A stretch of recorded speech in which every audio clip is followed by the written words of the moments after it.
friends, my name is Soni and you are watching News on Map India by Drishti IAS. In this episode, we will be talking about some of the important locations from across India which has been in the news in the past week and that can be important for our examination. So let's start our discussion. So first we'll be starting with the practice question which was given to you in the previous lecture, and then we'll be moving further with the today's episode. Okay, so let's start the question.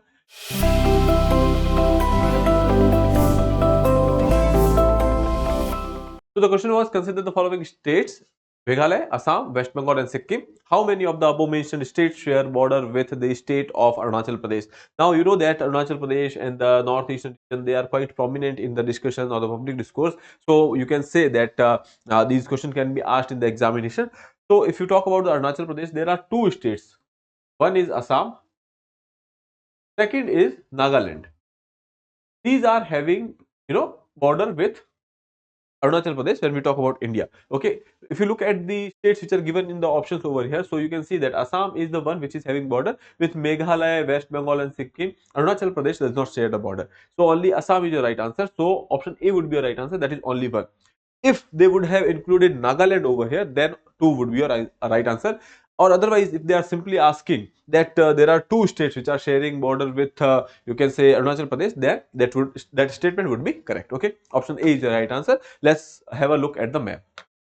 This is our Arunachal Pradesh, and here you can see it is having a border with Assam over here. That is one state, and then here you can say a small border is there which is having with the Nagaland. So these are the two states which is having border with Arunachal Pradesh. Other than that, if you talk about the international boundary, so here you can say Bhutan is there. Okay, here Bhutan is there. Coming to this part, this you know that China is there.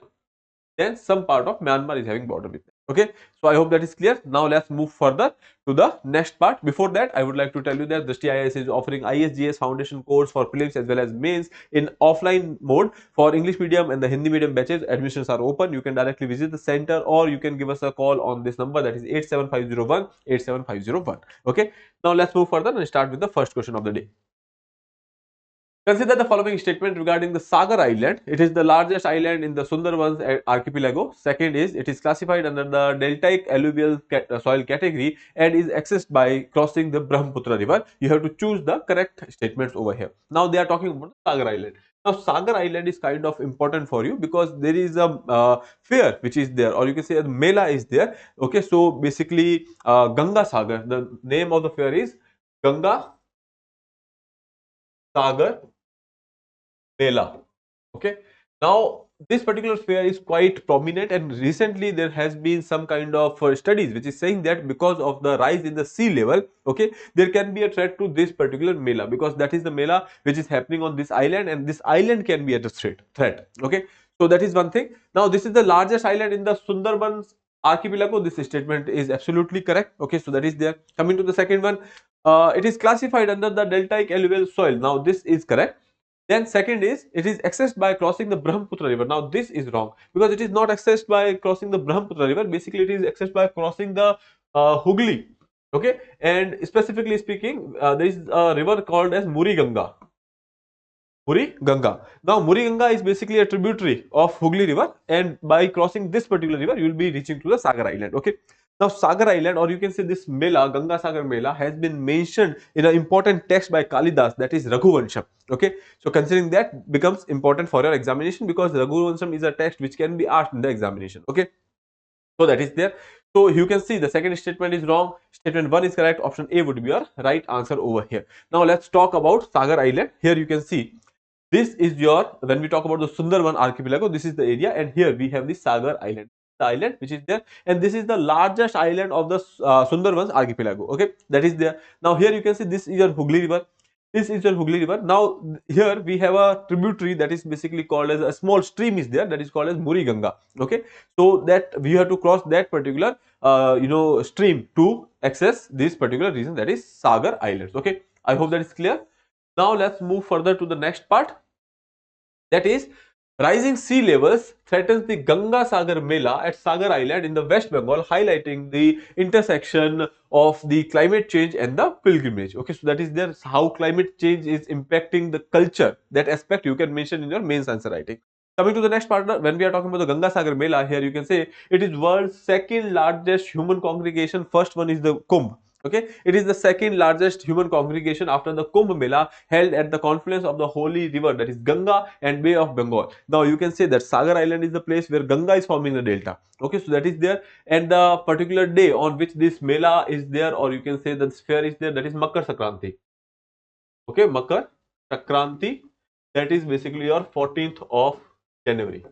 Okay, now moving further, Sagar Island, it is also known as the Ganga Sagar or Sagar Dweep. Island is located at about 120 kilometers from the Kolkata, and it is the largest in the Sundarban archipelago, okay, which we have already discussed. Now if we talk about it is accessed by crossing the Muri Ganga river, which is a tributary of Hooghly river. Okay, so that is about it. Now let's move further to the next question, that is Konda Veduru bamboo, also known as the green gold. Okay, Konda Veduru bamboo, also known as the green gold, recently is in news, is native to which of the following region? Eastern Ghats, Northeastern India, Western Himalayan foothills, or Kathiawar region? Now, if you look at the name, okay, with the name, one thing is clear, it can be a South Indian place, okay, or you can say it can be a South Indian variety.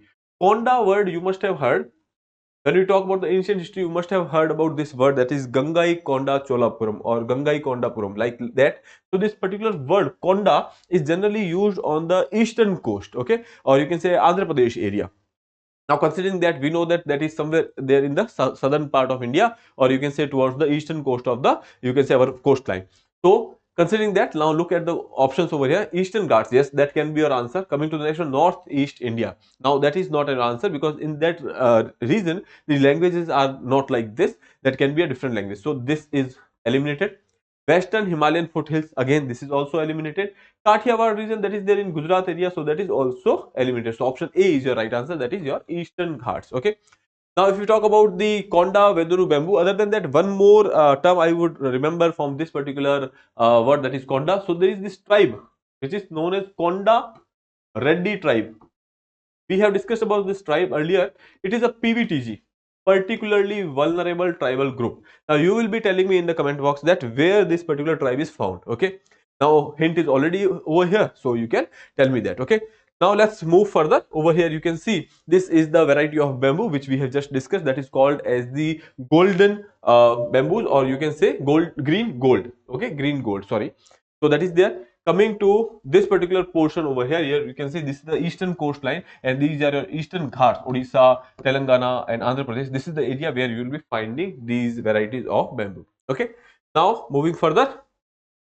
Question number 3. Which of the following states of India share a border with Myanmar? Arunachal Pradesh, Nagaland, Manipur, and Assam. Select the correct answer using the code given below. Options are given. You have to choose that which of the following is having a border with Myanmar. Okay.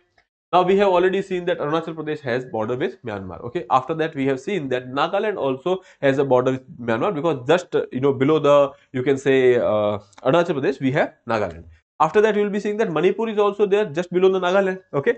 And then when we talk about the Assam, we have seen that if Arunachal border is like this, and here Assam is located over here. So from Myanmar, it does not have any kind of connection. So Assam can be eliminated over here. You can eliminate the C and B over here. Option D is your right answer. 1, 2, and 3. Arunachal Pradesh, Nagaland, and Manipur. Okay. So let's see the map over here. So here you can see this is your Arunachal Pradesh, which is having a border with Myanmar over here. Nagaland is also having a border with Myanmar. Manipur is also having a border with Myanmar. Mizoram is also having a border with Myanmar. Because since Assam is over here, so it is not having any kind of border with Myanmar. Okay. I hope that is clear. Now let's move further to the next one. Consider the following features. First one is, it was initially established as the wildlife sanctuary and later upgraded to a national park. Coming to the second one, dominated by dry deciduous forest, it's the key features, or you can say it features Kadhai, Khair, and Salai as the tree species. Okay. Now coming to the next one, a significant tributary of Chambal river flows through the landscape. Okay. Now these statements are correct. Now you have to choose that which particular protected area they are talking about. Which of the following protected area is the best described by the above features? Panna National Park, Ranthambore National Park, Madhav National Park, or Kuno National Park. Okay. Now if you look at these particular statements over there, you will be realizing that they are mentioning a particular river, that is Chambal river. Okay. Now if we talk about the close vicinity of Chambal, we have the closest one, that is your Kuno National Park. Kuno National Park has been in the news, and before it was a wildlife sanctuary, so that state one is also fulfilled over here. Now, Kuno National Park has been in news because recently a cub has been born over here. You know that there was a cheetah reintroduction program which was also there, considering the, you can say, African cheetahs, which has been translocated to this particular region, and so this is considered as the home to cheetahs now. And there is a second home which is also there in MP. So you'll be telling me that which protected area is the second home for the cheetahs, which is been considered. Okay, so that is there. We have discussed that various time. Option D is your right answer over here. That is Kuno National Park. Now here you can see this is the area of Kuno. Okay, northern part of the Madhya Pradesh, you can say, we have Kuno National Park, and in the vicinity we have the Chambal River as well. Okay, this river over here which is flowing through this area, that is your Chambal River. Now if you look at the, you can say, importance over here, so here at a cheetah at Madhya Pradesh, Kuno National Park gave birth to two cubs. Okay, that was the news because of which we have taken this. Now if you talk about the Kuno National Park, so it was earlier, it is located in Shivpur, Madhya Pradesh. It was earlier a wildlife sanctuary, and it was established as a wildlife sanctuary in 1981, and later on it has been declared as a national park in 2018. Okay, rather recently it has been you can say converted into a national park, that is 2018. Then coming to the geography part over here, so you can see it is consisting of the dry deciduous forest, and it is having a river, that is Kuno River. Okay, Kuno River is a major tributary of the Chambal River. Okay, so that you should remember, which is given over here. Coming to the next one, it is located in the Vindhya Hills, that you can remember. Other than that, leopard and hyenas, which are found over here, Indian wolf, that is Indian grey wolf, which is there, black buck, sambar deer, and the gharial, these are found in this particular area. Okay, and we know that introduction of the cheetah in India, that is also one of the prominent feature at the Kuno National Park. Now let's move further. Before that, when we talk about the cheetah, IUCN status is important. So when we talk about the African cheetahs are vulnerable, and when we talk about the Asiatic cheetahs, these are critically endangered. Okay, I hope that is clear. Now moving further and seeing the question number 5, consider the following statement related to the Fort Williams. Okay, this is the fort which has been built by the Britishers. So let's see the first one. It is located in Kolkata on the eastern banks of the Damodar River. Okay, now if you look at this particular statement over here, you need to focus on certain aspects like Kolkata, eastern bank of the Damodar River. Now these are the areas where they can play. Coming to the second one, the original fort was built by Britishers in 1696. That is obviously correct. It was started in 1696 under William Bentinck. Now this is wrong, because when we talk about the person who has actually been responsible for that, the name of the person was the Sir John Goldsborough. Okay, so we'll be seeing the name. So this statement becomes wrong over here. Then it was recently renamed as Vijayadurg. Now this statement is true, because of which we have taken the question. Recently it has been renamed as Vijayadurg, considering we are trying to let go of the colonial imprints. Okay, so considering that it was in news, so statement 3 is correct. Now if you look at the first one, they are talking about the Damodar River. Okay, so here you can see that is not the Damodar River, that is Hooghly River. Okay, so again, statement 1 is wrong, statement 2 is wrong, statement 3 is your right statement over here. Option A would be your right answer, that is only 1. Okay, here you can see this is the location of the, you can say, Fort Williams, that is in Calcutta. Okay, coming to the next part over here, here you can see this is the photo or the picture of the Fort Williams. Now Fort Williams is also associated with the black hole tragedy. Okay, when we talk about the battle of Plassey, etc., at that point of time there was this black hole tragedy which was there. Okay, so with that this is also associated. Okay, now here you can see Fort William, the Indian Army's Eastern Command headquarters, which is located in Kolkata, has been renamed as the Vijayadurg to remove the colonial imprints. It is named after the Maharashtra's oldest Sindhudurg fort, a former Maratha naval base under the Chhatrapati Shivaji Maharaj. Okay, coming to the next one, other changes includes renaming the Kitchener House, okay, which has been renamed as the Manekshaw House, okay, and St. George has been renamed, St. George Gate has been renamed to Shivaji Gate, okay, so that is there. Now, if you talk about the Fort Williams, here you can see it is located in Kolkata on the eastern banks of the Hooghly River, which we have already discussed, was originally named after the King William III of the England, okay.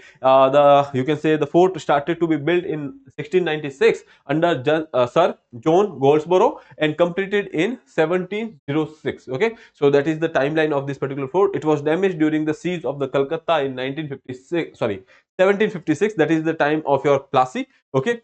So this is your Siraj-ud-Daulah defeated the Britishers over here, and after this particular siege, what has happened that Robert Clive was called over here, and then we had the Battle of Plassey in 1757. Okay, so that was there, and after the, you can say, battle, Britishers won the battle, and at that point of time they have gone for the rebuilding, or the, you can say, reconstruction of this particular fort under the Robert Clive. Okay.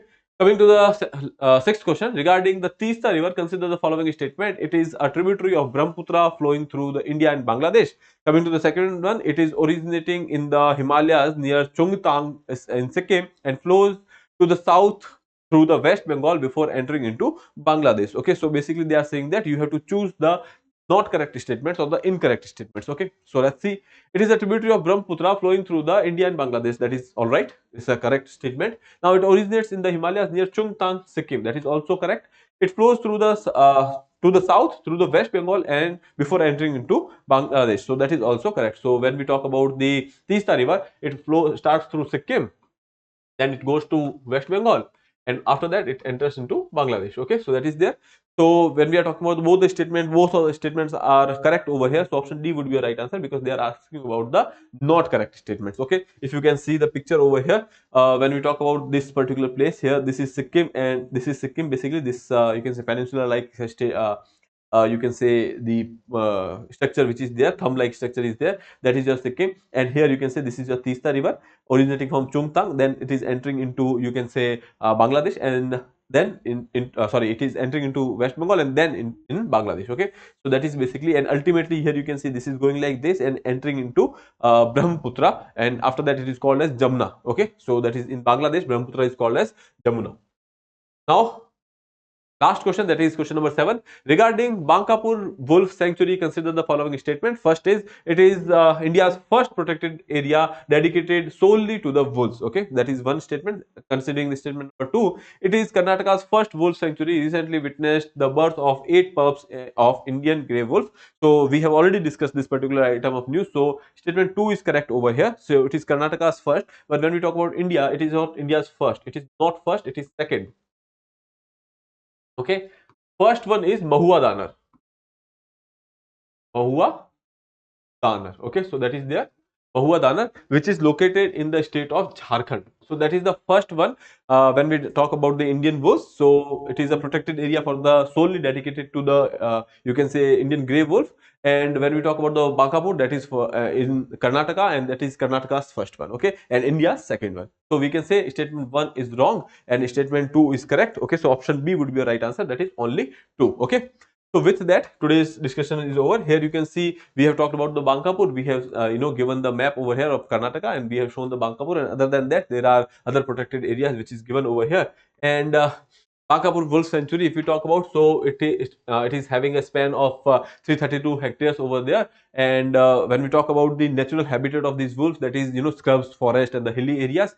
It is the second protected area dedicated solely to the wolves after Mahua Danar Wolf Sanctuary, that is there in Jharkhand, which was established in 1976. Okay, if we talk about the IUCN status of the Indian wolves, that is endangered, and it is under the Appendix 1 of the Sites and Wildlife Protection Act, Schedule 1. Okay, so this is the information which you should remember. Now, in the end, we have a practice question for you, which you have to attempt and answer to us in the comment box. So let's see. India is divided into 4 seismic zones based on the earthquake risk. Which of the following state or the union territories falls under the highest seismic risk zone, or zone 5? Maharashtra, Gujarat, Jammu Kashmir, and Madhya Pradesh. So you can attempt this question and answer to me in the comment box. Okay. With that, I would like to take your leave. If you have not subscribed the channel, please subscribe it. Have a nice day. Thank you. For more informative content, like, share and subscribe, and do not forget to press the bell icon to get the notifications.